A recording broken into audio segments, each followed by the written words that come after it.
Hello, আমি Pritam. So আজকে আমরা organic chemistry some basic principles and techniques অর্গানিকের এই চ্যাপ্টারটা, মানে আমরা ক্লাস 11-এ যখন অর্গানিক কেমিস্ট্রি পড়তে শুরু করব, সেই জার্নির একদম ফার্স্ট চ্যাপ্টার হচ্ছে এটা। তো এই বেসিক প্রিন্সিপালস এবং টেকনিক্স আমাদেরকে বলবে অর্গানিক কম্পাউন্ডস কিভাবে সিনথেসাইজ হচ্ছে এবং তাদের প্রপার্টিস কি। মানে একটা কথায় যদি বা একটা সেন্টেন্স যদি বলতে হয়, যা এই বেসিক প্রিন্সিপালস এবং techniques helps us for understanding the formation and the properties of organic compounds or organic molecules. So আমাদের এই বেসিক প্রিন্সিপালস এবং টেকনিক্স খুবই গুরুত্বপূর্ণ অর্গানিক কেমিস্ট্রি শুরুয়াত করার জন্য। So first of all, organic chemistry কি? আমরা যে অর্গানিক কেমিস্ট্রি শুরু করতে চলেছি, সেই অর্গানিক কেমিস্ট্রি কি? অর্গানিক কেমিস্ট্রির একটা ব্রাঞ্চ। ইন সিম্পল আমরা বলতেই পারি, হোয়াট ইজ কেমিস্ট্রি? কেমিস্ট্রিতে আমরা কি পড়ি? অ্যাকর্ডিং টু রোল্ড হফম্যান কি বলছেন উনি, যে আমাদের পরিবেশে যে 118টা এলিমেন্ট রয়েছে, যে মৌলটা রয়েছে, এবং যাদেরকে মডার্ন পিরিয়ডিক টেবিলে আমরা দেখতে পাই, এই যে 180 এলিমেন্টস, তাদের ফিজিক্যাল এবং কেমিক্যাল প্রপার্টিস, এদের ফিজিক্যাল এবং কেমিক্যাল প্রপার্টিস আমরা পড়বো। এবং শুধু এইটুকু নয়, এই 118টা এলিমেন্ট একে অপরের সাথে বিভিন্ন অনুপাতে, ভ্যারিয়াস রেশিওতে কম্বাইন করে যে ইনফাইনাইট সংখ্যক যৌগ তৈরি করবে, ইনফাইনাইট সংখ্যক মলিকিউলস বা কম্পাউন্ড ফর্ম করবে, তাদেরও ফিজিক্যাল এবং কেমিক্যাল প্রপার্টিস আমরা কেমিস্ট্রির মধ্যে পড়ি। তো এরা একে অপরের সাথে যুক্ত হয়ে যে ইনফাইনাইট কম্পাউন্ড তৈরি করছে, এই ইনফাইনাইট কম্পাউন্ডেরও ফিজিক্যাল এবং কেমিক্যাল প্রপার্টিস আমরা কেমিস্ট্রিতে পড়ি। এই ইনফাইনাইট কম্পাউন্ড বলছি, এটাকে যদি ছোট্ট করে আরেকটু ডিফাইন করা যায়, যেমন আমি ফর এক্সাম্পল হাইড্রোজেন এবং অক্সিজেন, এই হাইড্রোজেন এবং অক্সিজেন একে অপরের সাথে যুক্ত তো হয়, একে অপরের সাথে কম্বাইন তো করে, কিন্তু আমি আলাদা আলাদা রেশিওতে আলাদা আলাদা অণু পাবো বা মূলক পেতে পারি। যেমন 1:1 OH minus, 2:1 H2O, 3:1 hydronium ion H3O plus, 2:2 বা 1:1ও বলতে পারি H2O2। মানে আমি দুটো এলিমেন্ট তাদেরকে ডিফারেন্ট রেশিওতে যখন কম্বাইন করিয়েছি, আমি ডিফারেন্ট প্রপার্টিসের আমি অণু বা মলিকিউলস বা আয়ন আমরা পেয়েছি। তো যদি দুটো থেকে এত রকম পাওয়া যায়, তো 118টা মৌল একে অপরের সাথে বিভিন্ন অনুপাতে যখন যুক্ত হবে, তখন তো ইনফাইনাইট সংখ্যক যৌগ পাওয়া যাবে, বা ইনফাইনাইট নাম্বার অফ কম্পাউন্ড বা মলিকিউলস আমরা পেতে পারি। সেই ইনফাইনাইট নাম্বার অফ মলিকিউলস বা কম্পাউন্ডের মধ্যে ম্যাক্সিমাম কোথাও লেখা আছে 40%, কোথাও লেখা আছে 70%। এই ম্যাক্সিমাম মলিকিউলস কার্বন কন্টেনিং, মানে 118টা মৌল একে অপরের সাথে বিভিন্ন রেশিওতে যুক্ত হয়ে যে অসংখ্য যৌগ তৈরি করছে, তার সর্বোচ্চ শতকরা অংশ বা সর্বোচ্চ বা maximum percentage carbon containing compound. তাদের সর্বোচ্চ মলিকিউলসের মধ্যে কার্বন ঢুকে রয়েছে। হোয়াই কার্বনই কেন? এবং এই কার্বন কন্টেনিং কম্পাউন্ডগুলোকে আলাদা করে পড়ার জন্য অর্গানিক কেমিস্ট্রি বলে একটা ব্রাঞ্চ রয়েছে। মানে এই অর্গানিক কেমিস্ট্রি কি পড়া হয়? Organic chemistry deals with the carbon containing compound. এখানে আরো একটা ওয়ার্ড এখানে অ্যাড করা উচিত, which belongs to living organism and plants. মানে অর্গানিক কেমিস্ট্রি যদি ডেফিনেশন দিতে হয়, আমি কিভাবে বলতে পারি? Organic chemistry deals with the carbon containing compounds which belongs to, বা যেটা পাওয়া যায় লিভিং অর্গানিজম অর প্ল্যান্টস, মানে এককোষী থেকে বহুকোষী প্রাণীর দেহে বা উদ্ভিদীয় দেহে যে সমস্ত কার্বন কন্টেনিং কম্পাউন্ড পাওয়া যায়, তাদেরকেই আমরা পড়ি অর্গানিক কেমিস্ট্রির মধ্যে। প্রশ্ন হচ্ছে, হোয়াই কার্বন অ্যামং 118 এলিমেন্টস? আমরা এই 118টা এলিমেন্টের মধ্যে কার্বনের মধ্যে কি পেলাম যে কার্বনকে নিয়ে কেমিস্ট্রি একটা আলাদা ব্রাঞ্চ খুলে দিল অর্গানিক কেমিস্ট্রি বলে? Why carbon? সো এই প্রশ্নের উত্তর দিতে গেলে কার্বন সম্পর্কে একটু জানাটা তো অবশ্যই দরকার। তো first of all, carbon is symbolised as C12 6।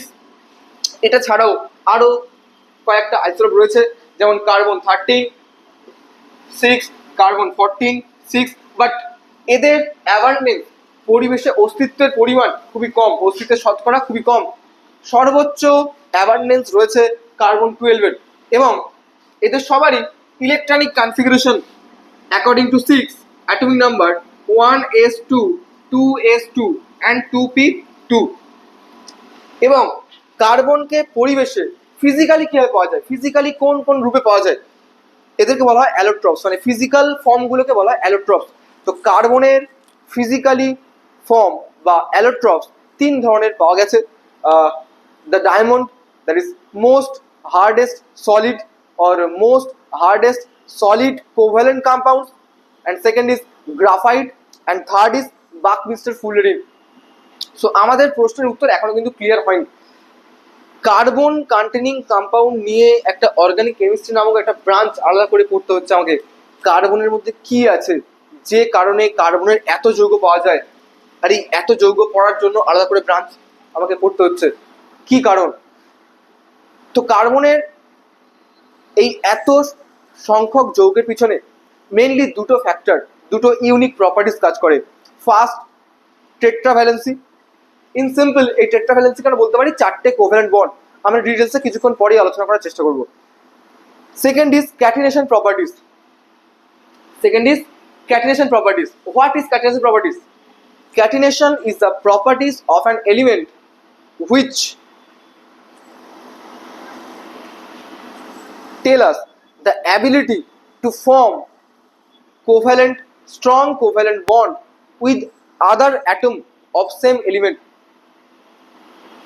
and form long chain branches and ring like structure, the cyclic structure. So a carbon, একটা কার্বনের পরমাণু আরো কার্বনের পরমাণুর সাথে বন্ডিং করে করে বা জুড়ে জুড়ে লম্বা চেন বানাতে পারে, অনেক ব্রাঞ্চ বানাতে পারে বা সাইক্লিক স্ট্রাকচার বানাতে পারে। হ্যাঁ, এই ক্যাটিনেশন প্রপার্টিস কি শুধুমাত্র কার্বনেরই রয়েছে? না, কার্বনের আছে, সালফারের আছে, সিলিকনের আছে, বোরনের আছে, ফসফরাস আছে, আরো অনেক এলিমেন্টের আছে। কিন্তু তাদের একটা লিমিটেশন আছে, তারা একটা লিমিট পর্যন্তই এরকম লম্বা চেইন বা ব্রাঞ্চ বা এরকম মানে সাইক্লিক স্ট্রাকচার বানাতে সক্ষম। কিন্তু কার্বনের এই লিমিটেশন বলে কিছু নেই, কার্বন অনেক লম্বা লম্বা চেন বানাতে পারে। এই কারণেই ক্যাটিনেশন প্রপার্টি কার্বনের ক্ষেত্রে খুবই গুরুত্বপূর্ণ। এবং এই সম্পূর্ণ প্রপার্টিসকে যদি একটা ওয়ার্ডে বা একটা সেন্টেন্সে যদি বলতে হয়, that is catenation is the self-linking properties, and second important is, first important is the tetravalency, that is 4 covalent bond ability.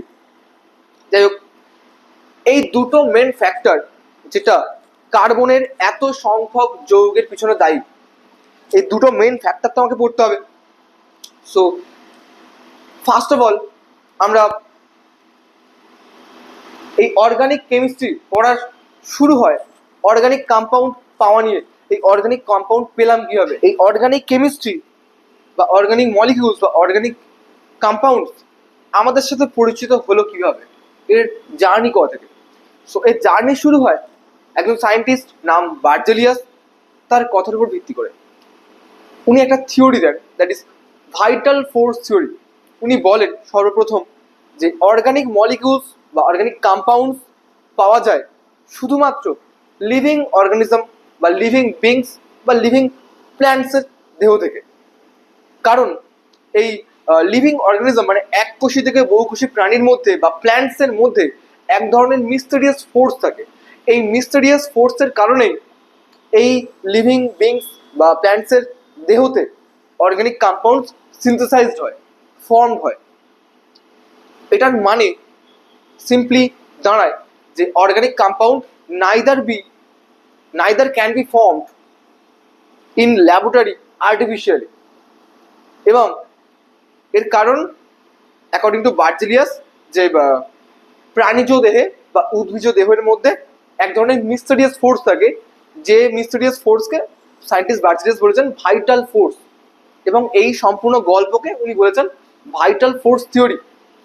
So ওনার এই গল্পে জল ঢেলে দেন ফার্স্ট সায়েন্টিস্ট ওহলার, যখন উনি ল্যাবে একটা ইনঅর্গানিক সল্ট নিয়েছেন, that is ammonium cyanide NH4CNO, তাকে হিট দিয়ে উনি তৈরি করেন urea NH2 carbon double bond O and NH2। এটাকে আমরা বলবো ammonium cyanide, that is inorganic salt একটা। আর এটা ইউরিয়া অবশ্যই একটা অর্গানিক কম্পাউন্ড।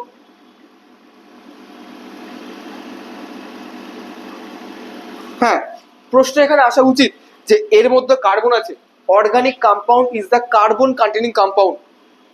শুধু এইটুকু আমি কিন্তু বলিনি, আমি এইটুকু এটা অ্যাড করেছিলাম যে organic compound is the carbon containing compound which obtained from living beings or plants. Ammonium সায়ানাইডের মধ্যে কার্বন থাকলেও এটা কিন্তু লিভিং বিংস বা প্ল্যান্টস এর মধ্যে থেকে পাওয়া যায় না। That's why it's not a organic compound, it's a inorganic salt. আর এই ইনঅর্গানিক সল্টকে যখনই হিট দেওয়া হবে তখন পাওয়া যাবে ইউরিয়া, যার মধ্যে কার্বন তো অবশ্যই রয়েছে এবং যেটা প্রাণীজ বা উদ্ভিজ দেহতে পাওয়া যায়, that is organic compound. So scientist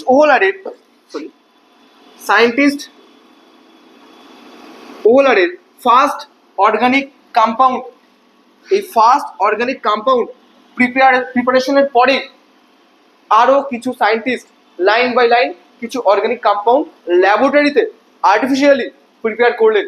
second এলেন সায়েন্টিস্ট কোলবে আমাদেরকে অ্যাসিডিক অ্যাসিড প্রিপারেশন করে দেখালেন CH3COOH ল্যাবরেটরিতে। এনার পরে সায়েন্টিস্ট বার্থেলট প্রিপেয়ার করে দেখালেন মিথেন।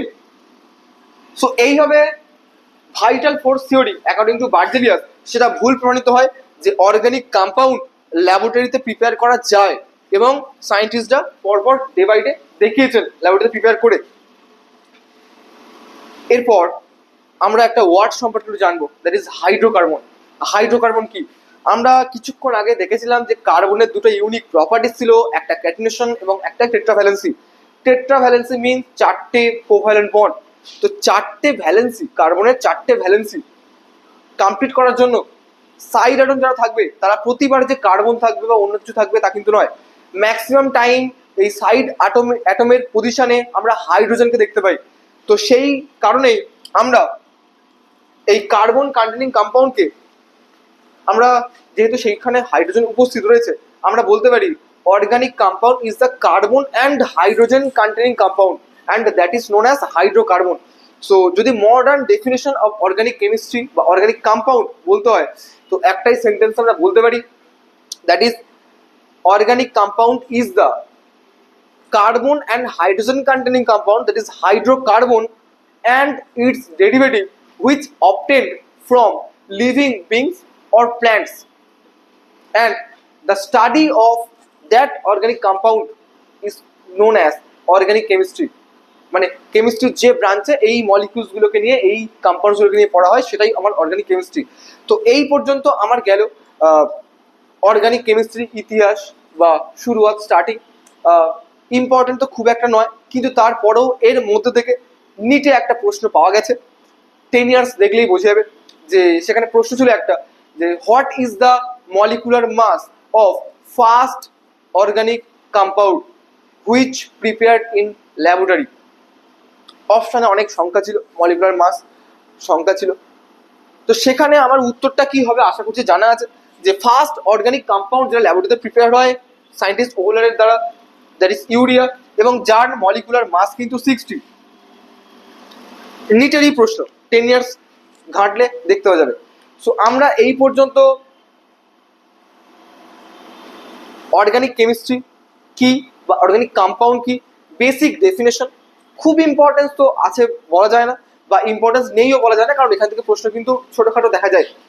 তো যাই হোক, আমরা যে অর্গানিক কম্পাউন্ডের ডেফিনেশন পড়ছিলাম, যে কার্বন এবং হাইড্রোজেন ঘটিত যৌগ যাদেরকে বলা হয় হাইড্রোকার্বন, এবং এই হাইড্রোকার্বনের ডেরিভেটিভ যারা লিভিং অর্গানিজম থেকে অবটেন করা হয় বা পাওয়া যায় তাদেরকেই আমরা অর্গানিক কেমিস্ট্রিতে পড়বো। প্রশ্ন হচ্ছে আমরা বুঝবো কি করে যে কোনো একটা কার্বন বা হাইড্রোজেন ঘটিত যৌগ তারা লিভিং বিংসে পাওয়া যায় কিনা? আমরা তো সায়েন্টিস্ট হয়ে যাইনি যে আমরা সবকিছু কেমিক্যালি এক্সপেরিমেন্ট করে দেখবো তার মধ্যে কার্বন হাইড্রোজেন আছে কিনা, বা থাকলেও সেটা কোথা থেকে আসছে। তো সেটার জন্য ছোট্ট একটা নোটস আমাদের দেখা উচিত, যেটা ফার্স্ট, আমরা যদি কোনো কম্পাউন্ডের মধ্যে কার্বন ডাই অক্সাইড দেখতে পাই, CO2 দেখতে পাই, বা আমি যদি দেখতে পাই CO3 কার্বনেট আয়ন, বা আমরা যদি দেখতে পাই বাইকার্বনেট আয়ন HCO3, বা আমরা যদি সায়ানাইড আয়ন দেখতে পাই CN- আয়ন দেখতে পাই, CN- বা CnO মাইনাস বা আদার্স কোনো সল্ট দেখতে পাই, তাদের মধ্যে কার্বন থাকলেও আমরা এদেরকে অর্গানিক কম্পাউন্ড বা অর্গানিক মলিকিউলস বলতে পারবো না, এরা সবাই inorganic compound, sorry inorganic compound বা মলিকিউলস। সো এরপরে আমার বোধ হয় অর্গানিক মলিকিউলস কারা বা অর্গানিক কম্পাউন্ড কারা আমাদের চিনতে খুবই সুবিধা হবে, যে যাদের মধ্যে কার্বন হাইড্রোজেন রয়েছে। শুধু এইটুকু না, সেকেন্ড আমাকে দেখতে হবে তারা কি লিভিং বিংস থেকে পাওয়া যাচ্ছে বা প্ল্যান্টস থেকে পাওয়া যাচ্ছে। আমি বুঝবো কি করে? লিভিং বিংস থেকে বা লিভিং প্ল্যান্টস থেকে যদি পাওয়া যায়, তাদের মধ্যে এইগুলো থাকবে না। যদি না থাকে তাদেরকে আমি অর্গানিক মলিকিউলস বা অর্গানিক কম্পাউন্ডস বলতে পারি। সো এরপরে আমার একটা ছোট্ট কোশ্চেন অ্যান্সার টাইপস হওয়া উচিত, যে CH4 অর্গানিক না ইনঅর্গানিক?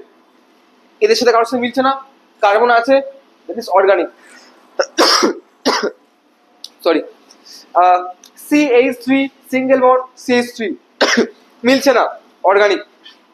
CO2 মিলছে, ইনঅর্গানিক কম্পাউন্ড কার্বন থাকা সত্ত্বেও।